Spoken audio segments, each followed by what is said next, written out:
शेतकरी मित्रांनो नमस्कार. तर मोसंबीच्या सर्वच बागा जवळपास आता हार्वेस्टिंग झालेले आहे. तर माल हार्वेस्टिंग झाल्याच्या नंतर आपल्याला दोन कामं करणं अतिशय गरजेचं आहे. तर पहिलं काम म्हणजे आपल्याला ही झाडावरती जेवढी वाळलेली काडी आहे तेवढी पूर्णपणे काढून घ्यायची आहे आणि त्याच्यानंतर आपल्याला एक फवारणी घ्यायची आहे.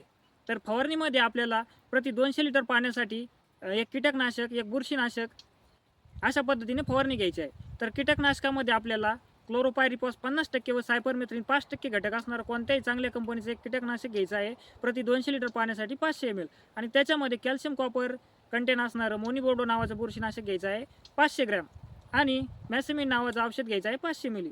तर अशा पद्धतीने फवारणी करून आपल्याला झाडावरती आणि खोडावरती फवारणी घ्यायची आहे. तर या फवारणीमुळे आपल्याला जे फुटलेले खोड असतील किंवा झाडावरती डिंकाचं प्रमाण असेल तर याच्यावरती 100% नियंत्रण होणार आहे. तर धन्यवाद.